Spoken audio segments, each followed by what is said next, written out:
Okay, we've got 5 panels. We're going to show you the difference between daisy chaining our cables and dealing with all the excess cable that we have, and what is referred to as odds and evens connection, which is eventually going to save us quite a lot of cable. So if you could connect up our first panel to our second panel, please.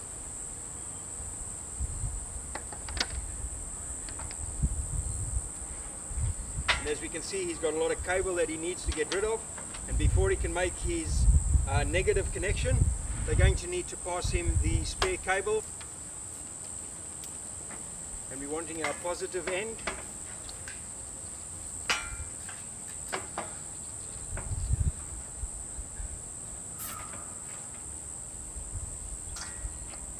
Feeding our return all the way through, connecting it up to our negative end of our panel, dealing with the excess cable that we have. We're going to be using black cable ties because obviously in a few minutes we're going to be taking it apart. If you're talking to your customer about a maintenance contract, you will be back every 4 months, and in which case the black cable ties are quite acceptable. But our cables nicely sorted out of the way, cable tied using our black cables.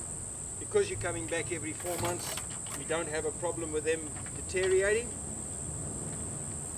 But we've always got this monster excess of cables that we've got to deal with in between our panels. Panel 1 and 2, panel 1 goes to panel 2.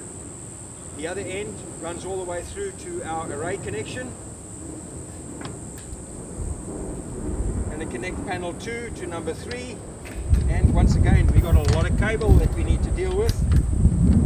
Strap up nicely, neatly out of the way.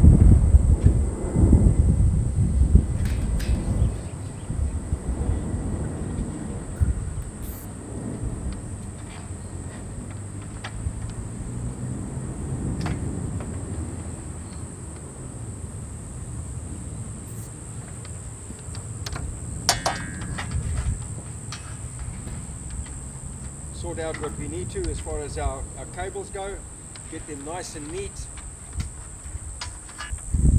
We're going to cut off our excess ends, ends up leaving our job very nice and very neat.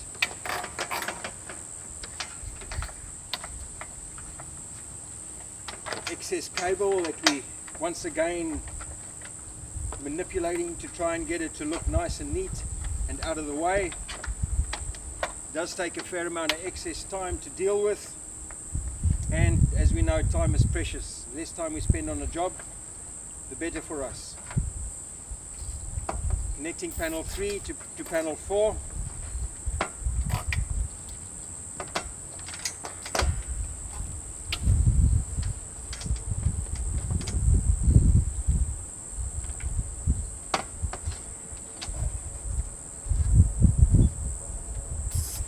Using the space that has already been molded into our rail for us to try and keep our cables nice and neat. The excess cable is a problem. We always need to try and make arrangements to get it out, and no matter what we do, it ends up being visible.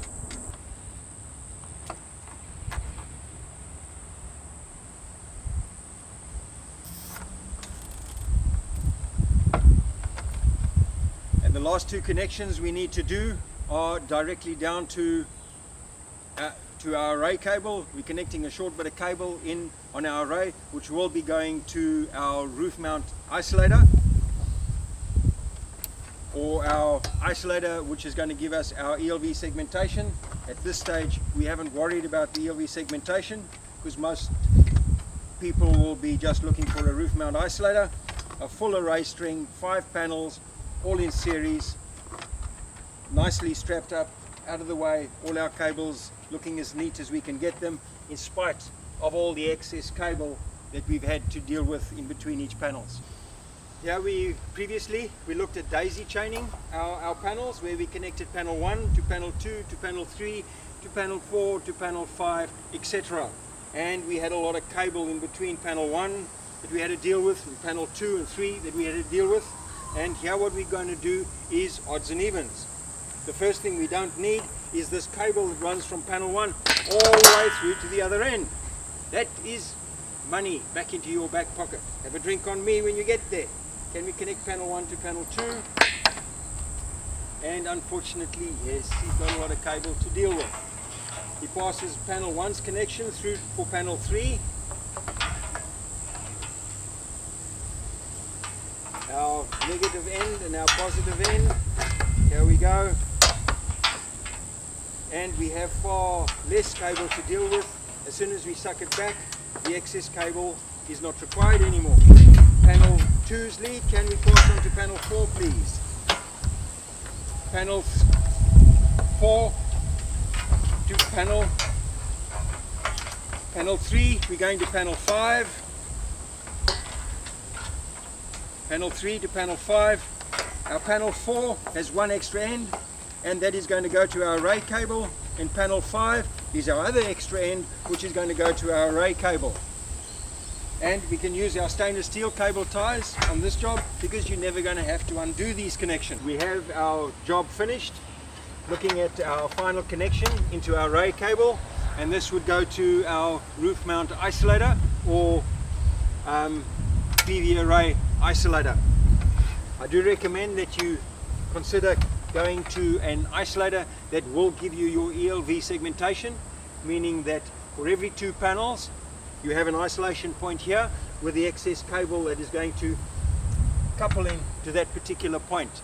ELV isolation at your roof mount isolator means that as soon as you isolate it, you are safe to work. Your 400, 500 volt array voltage has been reduced to below 120 volts, which means it can be worked on quite safely.